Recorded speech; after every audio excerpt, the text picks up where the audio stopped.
começando mais um vídeo, e o vídeo de hoje vai ser a respeito de um grimório que fala sobre a Cabala. O que seria a Cabala? A Cabala seria basicamente um manual daquilo que a gente chama basicamente de árvore. Árvore do saber, árvore do conhecimento. E também um pouco abstrato, a gente entender realmente o fundamento da Cabala. Mas a Cabala ela é antiga. O nome Cabala significa receber um conhecimento, certo? E para esse indivíduo receber esse conhecimento, ele tem que estar passando por iniciações, ok? Então a Cabala, de certa forma, ela é uma ciência, mas está correlacionada com a metafísica. Geralmente a Cabala é dividida por sefirotes, mundos. Ela é cheia de simbolismo demonstrativo para taxar um símbolo ou demonstrar algo. Esses símbolos são, de certo modo, representativos, e essa árvore seria basicamente o ser humano e o mundo holográfico mental. Mas ela pode se enquadrar em outros esquemas, em outras estratagemas, ok? Geralmente a Cabala tem fundamentos antigos, como na Suméria, no judaísmo, no Egito, e também ela, até nos dias atuais, ela é incorporada em algumas ordens, ok? Então ela é antiga, geralmente também está associada ao hermetismo, aos conhecimentos ocultos e esotéricos. Eu não posso deixar de falar da Cabala, né? O que seria essa Cabala? Quando eu comecei a me interessar pela Cabala, eu já tinha lido outros livros para poder ter uma certa compreensão mais aprofundada e também teórica, mas que de certa forma ela é metafísica e mental, né? Onde que a gente passa pela espécie, né, de reformulação, de iniciação, a gente vai passando por uma espécie de sonho cinematográfico. É algo meio que sincrônico. Isso aqui envolve sincronicidade de percepção, de interpretação de sonhos até metafísicos. Então ela é muito importante e fundamental para quem se interessa por esoterismo, por ocultismo, né? E ela vem, né, com esses símbolos. Não sei se dá para ver daí, mas ela é fundamental para as pessoas que se interessam por esses tipos de conhecimento. Logo de início, na Cabala, tem uns símbolos, mas a primeira Sefirot é a Sefirot inicial, que é a Sefirot de Keter, que já é uma espécie de energia mais pura, que vem oriundo de algumas aspas, que é também chamada de Ain, Ain-Soft, Ain-Soft Uar. e também Gessedã. É profundo. Esses nomes eles vão mudando, isso aqui já é em cima da origem judaica, ela também tem fundamentos também árabe. Essa é complicado. A cabala foi difundida em muitas religiões, mas a gente tem que explicar aqui, em base desse grimório que eu estou aqui em mão, para a gente se aprofundar nesses conhecimentos. Isso não quer dizer que eu estou explicando totalmente ela, que é complexo. O termo Keter seria receber, que é uma esfera representativa. Eu vou tentar disponibilizar essa árvore depois aí, ok? Mas temos Keter, que é a primeira Sefirot, né? A esfera de Keter. Temos a esfera de Binar, que seria a esfera onde que a gente passa por uma espécie de incubamento e de reserva, como se fosse uma geração, quando você fica uma espécie de esfera. Tem uma esfera de Rockmar, para fazer ali a trindade. E ali entre a trindade, essas três esferas iniciais, tem a esfera de Daat, que seria o olho do mago, o olho que tudo vê. Ok? E descendo mais um pouco, vamos ter a Évora, representada por Marte pela guerra, pela movimentação dos esportes e dos conflitos, a disputa do ego entre si, né? Aí temos Chesed, representado por Júpiter, né? A riqueza, a abundância, os reis, né? Toda essa questão da riqueza. E mais abaixo, muito parecido com Daat, temos Tifaret, que é representado pelo Sol, okay? Pelo poder, pela consciência e a iluminação. E descendo um pouco mais abaixo, vamos ter Rod, que seria a comunicação, a malandragem, a inteligência, sagacidade.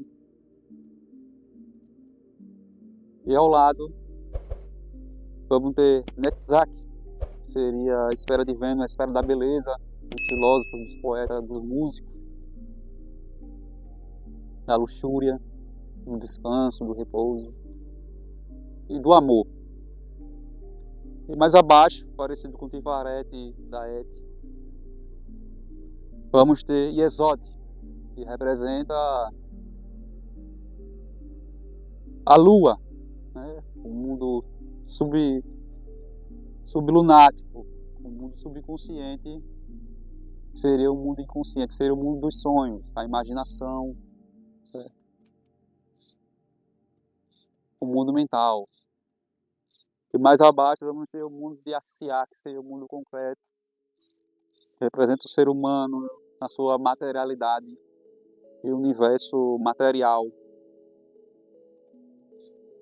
Então, são simbolismos, são esferas para representar virtudes, comportamentos e arquétipos, temperamentos, né? E polaridades. Temos o lado direito, que seria o pilar da severidade, se assim eu estou aqui matriculando, entendendo correto. É importante as pessoas buscar a árvore da vida. E temos o pilar da misericórdia. Então são divididos por dois lados, né? E o pilar da severidade seria onde está as esferas de rigor. E o pilar da misericórdia seria onde está o equilíbrio, né? Uma forma mais branda. E no meio temos o pilar do equilíbrio, ok? Então, é simbólico, né? E também temos a ideia dos 4 mundos, que é a Tzilut, Priá, Tizirá e a Siá. Ok? Que também a gente pode destrinchar e enquadrar como se fosse as fases do inconsciente. Ok? A gente dá para se aprofundar nessas questões. São questões filosóficas profundas, como eu estou dizendo. A gente preenche ela de acordo com a gente, quando vamos sendo iniciados e estudando e aprofundando a Cabala, porque ela leva ao inconsciente, né, e todas essas informações do entendimento do ocultismo e da ciência das religiões, né, e o ser humano que cultivou essa cultura. Isso basicamente seria a antropologia, a cultura do ser humano inicial, ok? Então, basicamente, aqueles antigos, aqueles sábios, eles estavam desenhando a Cabala e colocando conhecimento nela. É um livro de técnicas, né? Geralmente atribuído à magia, mas a gente já sabe os dias atuais que magia significa projetar imagem na tela mental. Então é isso, é imaginação, percepção. Aí tem os nomes aqui, alfabeto sagrados, tem os nomes dos anjos, Michael, Gabriel, Raniel, Muriel. Um monte de nome aqui é muito difícil. Aí tem a representação das letras hebraicas, representação dos arquétipos do tarô. Então é profundo, pessoal. É questão simbólica, certo? Que envolve essa questão da explicação do inconsciente, daquilo que Carl Gustav Jung se aprofundou. Aí tem a morte, a temperança, a torre, temos o alfabeto grego, profundo. Símbolos, sigilos, né? É isso, letras em sumério, etc. Então, sigilos mágicos,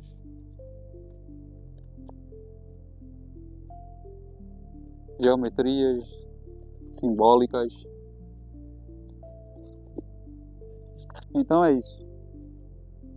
Há muitos símbolos na Cabala, mas quando a gente vai sendo iniciado, a gente vai desmistificando, como a gente procura olhar pelo ponto de vista mais hermético e mais racionalista. A gente leva pelo ponto de vista mais científico. E aqui tem umas fotos, umas imagens de um imago sentado em um animal, certo? Uma espécie de seres antropomórficos, mas é tudo relacionado à imaginação. Seres antropomórficos relacionados à imaginação.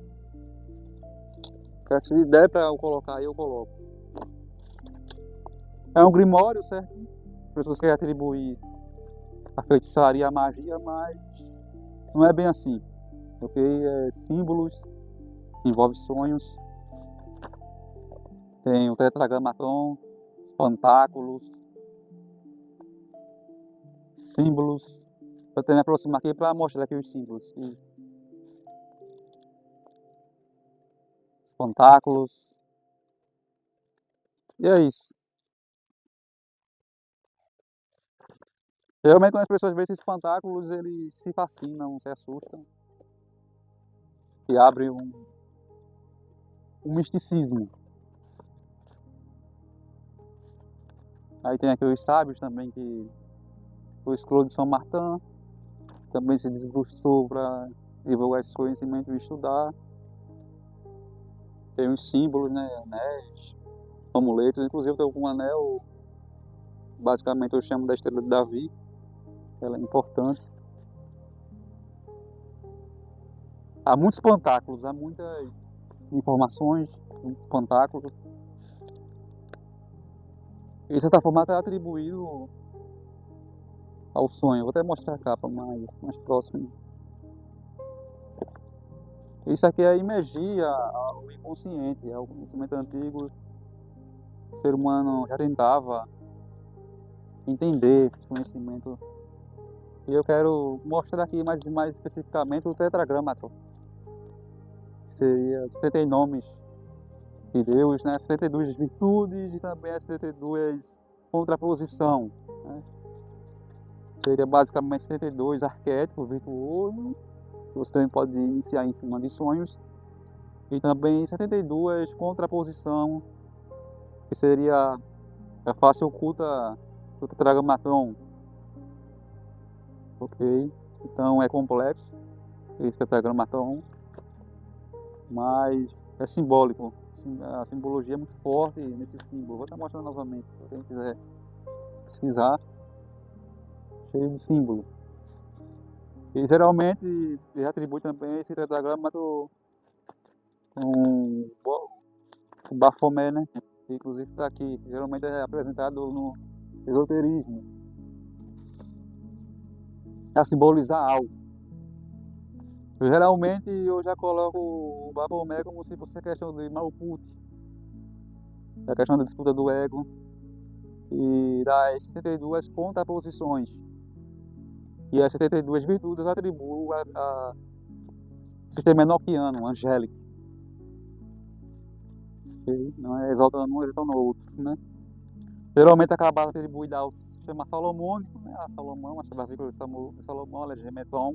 Inclusive, há esses símbolos no livro Legemeton de Salomão, as clavículas de Salomão, né? Seria um sistema para dimensão ao inconsciente, né? E lá tem toda uma difusão. Eu não sei se realmente foi Salomão, mas eu acho que isso foi mais em virtude da Idade Média, da questão da Inquisição. E o ser humano nessa época era identificado com a mente simbólica instintiva. Porque eu acredito que a Cabala seria oriunda de movimentos racionalistas que não permitia a primitividade do ser humano, certo? Mas nesse tempo a magia, os instintos, os impulsos das pessoas era semelhante ao mundo animal, ok? Então existiam grupos para educar as pessoas, tipo ordens que alinhava essas pessoas, norteava. Aí por isso que começou a aparecer símbolos, assim, meio exóticos de homens, né? Que hoje a gente atribui ao mal, né? Símbolos não tão belos, pessoas vestidas de roupa de mago, chama de seita, para poder educar as pessoas.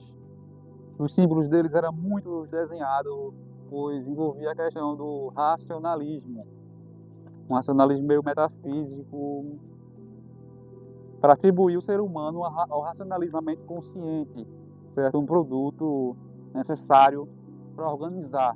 Aí vem a questão dos reinos, que também se identificaram. Reinos que se elevaram com esses conhecimentos e reinos que não se identificaram com esses conhecimentos e acabaram sendo extintos por não ter entendimento racional e não usar lógica. Essas pessoas começaram a criar esses símbolos para aprisionar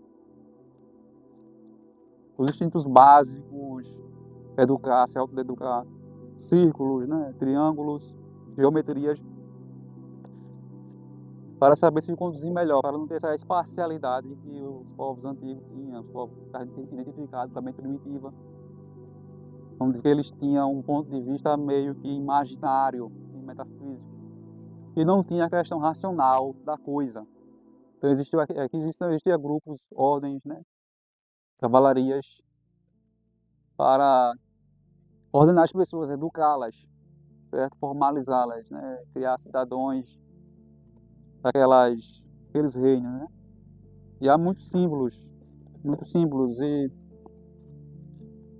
eles acreditavam que aqueles humanos antigos precisavam passar por rituais, exorcismo, para prender os gênios que ali perturbavam esses indivíduos, levavam esses indivíduos à loucura, ok? Então a magia nessa época era muito bem-vinda, existiam os magos, né, eram figuras de autoridade, mas A gente vê, isso tudo é para a gente entender literalmente os fundamentos da situação, os magos no círculo, vestido com capa, geralmente atribuído ao satanismo, mas não é isso, é essa grama, um traçando outro triângulo, isso é questão da antropologia séria, pessoal. Esses movimentos realmente existiram e era para educar pessoas, educar estrela na mente, como se fosse um triângulo prendendo a cabeça do indivíduo, reis sobre, sobre a loucura, reis ordenado, já dominando a loucura. Então isso aconteceu.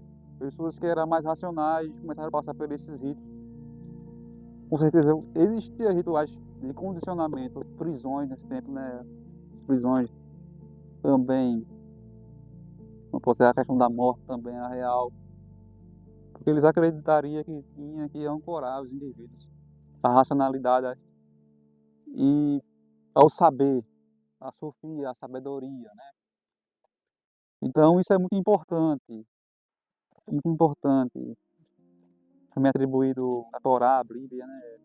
Cristianismo. É só você assistir filme da Idade Média que começa a realmente você ver os conflitos que existiam nessa época. Também a questão da astrologia, o entendimento da educação do ser humano na agricultura, dos números, das letras, né? Essa identificação. Então é muito importante, né? Os hebraicos você tem dois nomes de Deus, as letras antigas, muitos não entendem, escritas com uniformes hebraicas, os símbolos antigos, né? Então a gente tem que entender esses conhecimentos antigos, saber esses fundamentos, o homem no centro como um mago com cajado, é uma questão muito séria, simbólica.